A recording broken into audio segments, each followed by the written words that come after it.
Assalamualaikum warahmatullahi wabarakatuh. Bismillah, alhamdulillah, salatu wassalamu ala rasulillah Sayyidina wa habibina wa maulana Muhammad ibn Abdullah. La hawla wa la quwwata illa billah ma ba'd. Anak-anakku sekalian, kelas 12 yang senantiasa saya cintai, alhamdulillah pada kesempatan yang berbahagia ini kita diberkatkan untuk bisa ketemu kembali dalam pembelajaran Al-Quran dan Hadis. Dan alhamdulillah pada kali ini adalah pertemuan yang kedua di semester genap.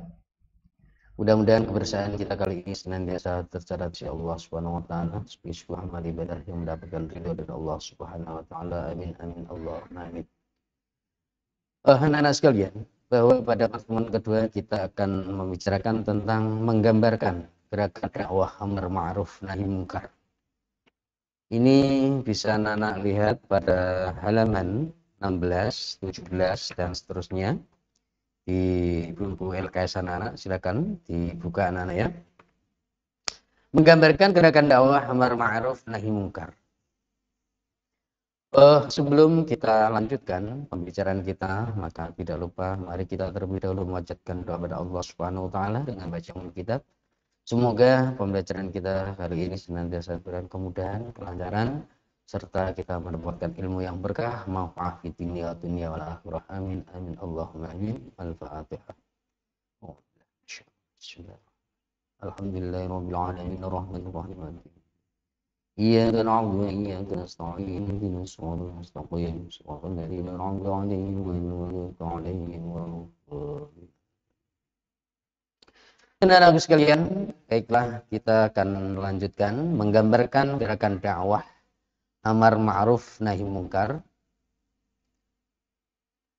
Kompetensi dasarnya adalah menggambarkan gerakan dakwah dan amar ma'ruf nahi munkar. Kemudian menunjukkan perilaku tegas terhadap semua pelanggaran sebagai implementasi dari pemahaman Quran surat Ali Imran 104, Ali Imran 110, Al-Maidah 78, 79, 80 dan hadis riwayat Ibnu Majah radhiyallahu an dan Tirmidzi radhiyallahu an serta Imam Muslim radhiyallahu an. Kemudian kompetensi berikutnya memahami ayat Al-Quran dan hadis tentang dakwah amar ma'ruf nahi munkar sesuai surat Ali Imran 104, 110 dan seterusnya. Selanjutnya yaitu menghafal dan mengartikan kosakata ayat Al-Quran surah Ali Imran ayat 110, Al-Maidah 78, 79, 80 dan hadis tentang amar ma'ruf nahi munkar. Jadi untuk ini adalah kompetensi dasarnya dan selanjutnya kita juga tidak lepas dari tujuan pembelajaran kita. Kita mengadakan pembelajaran memiliki tujuan. Yang pertama, siswa mampu membaca dan menghafal ayat dan hadis tentang amar ma'ruf nahi munkar. Jadi anak-anak harus mampu membaca dan hafal ayat serta hadis yang menjelaskan tentang amar ma'ruf nahi munkar. Kemudian yang kedua, mampu menerjemah. Yang ketiga, mampu menjelaskan kandungan ayat dan hadis tentang amar ma'ruf nahi munkar. Jadi bisa membaca dan menghafal, tidak hanya itu tapi juga bisa menjelaskannya. Ini tujuan daripada pembelajaran. Oleh karena itu, anak-anak harus betul perhatikan dan dipelajari serta dihafalkan ya. Yang selanjutnya, siswa mampu mengamalkan kandungan ayat dan hadis tentang amar ma'ruf nahi munkar dalam kehidupan sehari-hari. Jadi setelah bisa menjelaskan dan hafal juga bisa mengamalkan kandungannya. Artinya mempraktekkan dalam kehidupan sehari-hari. Kalau misalnya dakwahnya adalah dakwah sholat berjamaah, maka anak-anak juga harus mempraktekkan. Jangan hanya dakwah monggo berjamaah tapi tidak dipraktekkan, ini jangan sampai. Melalui pembelajaran dengan pendekatan saintifik, secara mampu menganalisis ayat dan hadis tentang membudayakan amar ma'ruf nahi munkar dan menyampaikannya dalam berbagai media dengan semangat toleran, damai, jujur, serta mengamalkan dalam kehidupan sehari-hari. Ini tujuan dari pembelajaran kita anak-anak ya. Selanjutnya, baiklah kita lihat pada kita konsep tentang gambaran menggembirakan gerakan dakwah amar ma'ruf nahi munkar. Ini konsepnya apa? Petanya itu apa? Yang pertama yaitu memahami perintah dakwah amar ma'ruf nahi munkar tadi. Itu nanti bicara pada surah Imran ayat 34. Di situ ada hikmah, ada mau'idhah, ada jidal. Kemudian memahami perintah dakwah amar ma'ruf munkar melalui sebuah hadis yang diriwayatkan Imam Muslim, Abu Sa'ad. Di situ ada yad itu artinya tangan atau kekuatan, kekuasaan, lisan itu ya lisan, ucapan, qol pun itu artinya hati. Jadi dalam sebuah hadisnya itu bahwa untuk amar ma'ruf nahi munkar itu ada 3 tahap, ada dengan bilyat, kekuatan atau kekuasaan, bilisan dengan dakwah itu tadi, qalbun, hati. Di mana qalb ini adalah adhaful iman itu, ya. Baiklah, kita lanjut pada selanjutnya yaitu ada sebuah gambar ya anak-anak ya. Mari mengamati, perhatikan dan amati ilustrasi berikut, kemudian kemukakan pendapatmu. Itu kita lihat ada gambar apa itu? Gambar siswa ya. Siswa sedang di situ ditegur oleh polisi karena tidak menegakkan ketertiban ya, tidak pakai helm mungkin. Ini juga termasuk amar ma'ruf karena menyuruh pada kebaikan. Ada juga gambar itu kebakaran atau semacam tindakan sadis atau anarkis ya. Dan yang 3 itu botol-botol minuman keras dimusnahkan dengan selender ya. Anak-anak tahu selender ya? Tahu enggak? Selender itu ya, selender jalan raya ini dimusnahkan minuman itu termasuk tindakan amar ma'ruf nahi munkar. Karena minuman keras itu sangat tidak baik, maka harus dimusnahkan. Ini amar ma'ruf namanya, mencegah kejelekan. Termasuk nahi mungkar, mencegah kemungkaran biar tidak ditindaklanjuti ya. Selanjutnya itu mungkin pendapat ya. Kita akan langsung memahami atau menganalisis pada Quran Surat Imran ayat 104 ya anak-anak sekalian. Baiklah, lebih baik kita baca terlebih dahulu ayat Al-Quran ini. Harapan kita mendapatkan keberkahannya. Surat Al-Imran ayat 104 tentang amar ma'ruf nahi munkar. Saya baca dulu. A'udzu billahi minasyaitonir rajim. Bismillahirrahmanirrahim. Waltakum minkum ummatun yad'una ilal khairi wa ya'muruna bil ma'rufi wa yanhauna 'anil munkar wa ulaika humul muflihun. Waltakum minkum ummatun yad'una ilal khairi wa ya'muruna bil ma'rufi wa yanhauna 'anil munkar wa ulaika humul muflihun. Ini anak-anak tidak hanya dibaca tapi dihafalkan ya anak-anak ya. Selanjutnya kita lihat pada kosakata. Di situ ada ummatun, artinya adalah umat. Yad'una menyeru, al khair kebaikan, ya'muruna memerintah, yanhauna mencegah atau melarang, al muflihun orang-orang yang beruntung.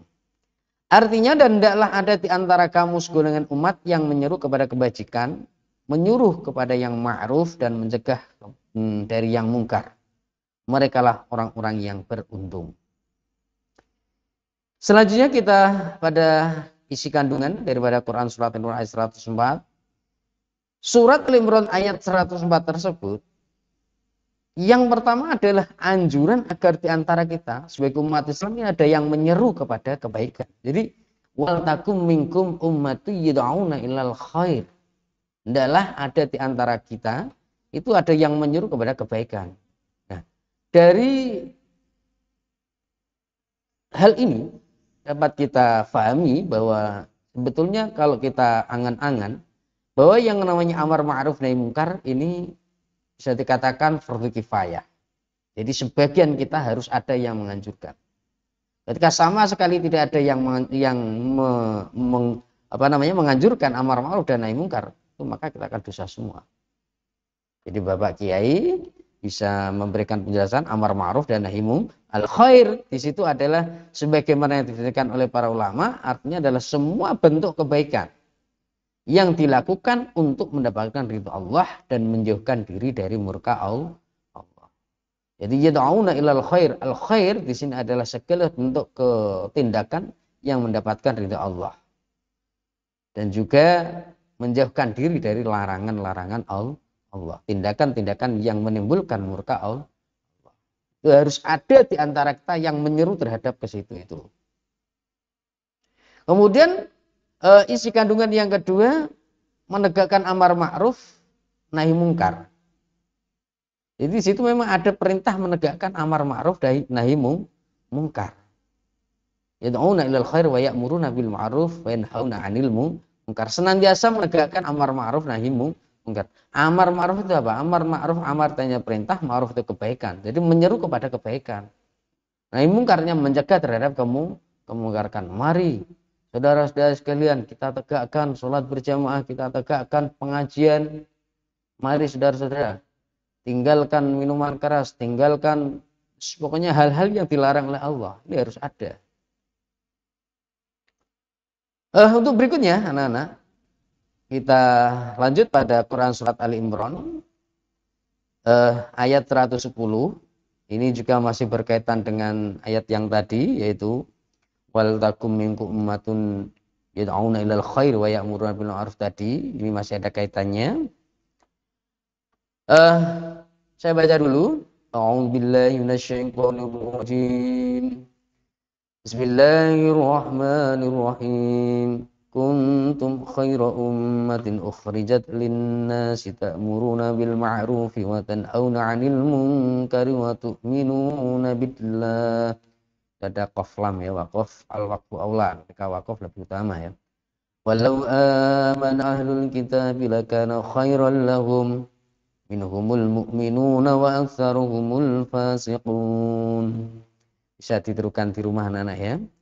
Kamu adalah umat yang terbaik yang dilahirkan untuk manusia, menyuruh kepada yang ma'ruf dan mencegah dari yang mungkar, dan beriman kepada Allah. Sekiranya ahlul kitab beriman, tentulah itu lebih baik bagi mereka.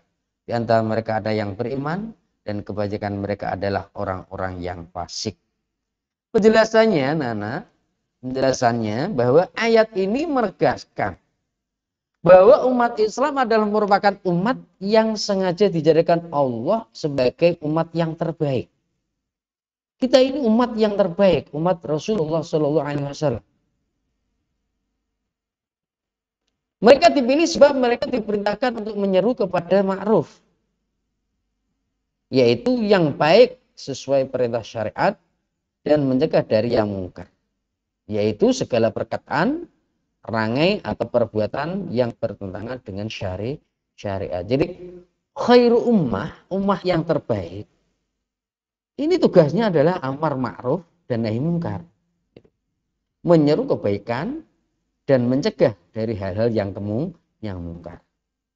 Sehingga ketika kita sudah menjalankan perintah Allah semacam ini, insya Allah mudah-mudahan kita bisa tergolong sebagai khairu ummah yang terbaik. Karena apa? Jika orang-orang Yahudi dan Nasrani itu beriman kepada risalah Nabi Muhammad SAW, tentu mereka itu juga lebih baik dan bermanfaat bagi mereka. Namun apa? Namun mereka tidak beriman. Sebagian di antara mereka justru dia beriman, tapi sebagian menyeleweng dari jalan kebenaran dan ketaatan kepada Allah dan juga Rasulullah Muhammad SAW. Nah, ayat ini, anak-anak, ayat ini turun kepada orang Yahudi yang berkata kepada kumpulan orang-orang mukmin. Dia mengatakan gini, sesungguhnya agama kami adalah agama yang lebih baik daripada agama yang kalian serukan kepada kami. Kami lebih baik dari kalian. Kemudian Allah akhirnya menurunkan ayat tersebut. Jadi kalau hanya mengaku-ngaku yang lebih baik, nah yang lebih baik itu yang mana? Yang lebih baik adalah sesuai dengan Quran Surah Imran ya tadi. Yad'una ilal khair ya'muruna bil ma'ruf yanhauna 'anil munkar. Gitu. Anak-anak bisa dipahami anak-anak ya. Mudah-mudahan bisa bermanfaat untuk kita semua ya. Kemudian kita lanjut pada hadis tentang dakwah amar ma'ruf dan nahi munkar. Kalau tadi kita bicara ayat Al-Qur'annya, maka kita akan bicara hadisnya. Diriwayatkan an Abi Sa'id Al-Khudri radhiyallahu anhu qala sami'tu Rasulullah sallallahu alaihi wasallam yaqul man ra'a minkum munkaran falyughayyir bi yadihi illam yastati' fa bi lisanihi Ilam yastati fa biqalbi wa dzalika dhaful iman, rawahu Muslim. Dari Abi Sa'id Al-Khudri radhiyallahu anhu berkata, saya telah mendengar Rasulullah SAW bersabda bahwa barang siapa yang melihat kemungkaran maka hendaklah dia merubah dengan tangannya. Maka apabila tidak, hendaklah bisa merubah dengan lisannya. Maka apabila tidak bisa, maka hendaklah dia merubah dengan hatinya, dan yang demikian itu selemah-lemahnya iman. Hadis riwayat Bukhari Muslim. Kemudian penjelasan daripada hadis ini adalah hadis ini menunjukkan bahwa kewajiban mengubah kemungkaran itu sesuai dengan kemampuannya, sesuai dengan kemampuan kita. Misalnya kata biyadihi, dengan kekuatannya, dengan tangannya, ini dimaknai dengan kekuasaan. Misalnya di situ ada kemungkaran berupa joget-jogetan atau ngoten niku lah macam itu. Kalau kita itu ingin harusnya kita memang kewajiban untuk merubahnya. Tapi ketika kita itu rakyat kecil tidak mau. Kekuasaan kita tidak punya, kekuatan tidak punya. Siapa yang punya kekuatan dan kekuasaan? Ya bisa pejabat, polisi dan sebagainya. Orang yang mempunyai kuasa itu tentu lebih baik efektif mengubah kemungkaran dibanding dengan orang-orang biasa seperti kita ini. Paling-paling kalau kita ya mungkin bisa adhaful iman itu ya. Jika tidak mampu maka dilakukan secara lisan, misalnya melarang suatu tindakan kemungkaran dengan pengajian, dakwah. Saudara-saudara bahwa itu tidak boleh, itu harus dihindarkan. Nah ini dengan lisan, ampun nanggap koyok ngoten niku nggih. Ini misalnya ini para kiai dengan lisan. Jika tidak mampu maka dilaksanakan dengan hati, yaitu yang paling sederhana, menolak keberadaan atau kemungkaran. Hal ini dilakukan jika mengubah dengan tangan dan lisan maka sangat berisiko dan tidak mungkin dilakukan. Oleh karena itu ketika kedua-duanya kita tidak mampu maka kita harus merubah dengan hati. Artinya kita ingkar dalam hati. Minimal ora gathok, ora setuju gitu loh. Wah ana jogetan, do pakaiane do kaya ngono do sak dhuwur-dhuwuran. Ya, kita kan lemah ini, nggak mungkin kita itu terus geruduk, membiarkan tidak punya kekuatan, tidak punya kuasa. Minimal kita ingkar bil qalbi. Yes, orang melu nonton gitu loh. Wah, tapi yo mubadir Pak. Wah, yo aja ngono. Kita kembali pada kita punya kebiasaan, wah ini mau kesempatan oh, Pak. Ya yes, monggo lah, tapi yo nek iso aja gitu. Karena apa? Kita harus merubahnya dengan hati kita. Minimal hati kita itu ingkar, ora setuju. Malah melu ikut-ikutan, itu namanya tidak amar ma'ruf nahi mungkar gitu. Anak-anak sekalian, kita telah berbicara tentang kaitan dengan ayat Al-Qur'an dan hadis yang di situ menjelaskan amar ma'ruf dan nahi mungkar, kewajiban berdakwah bagi kita.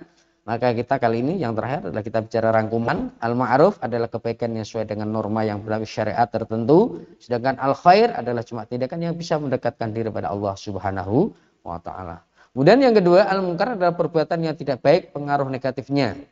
Yang ketiga, 3 cara yang ketika melakukan dakwah dalam konteks mengubah kemungkaran.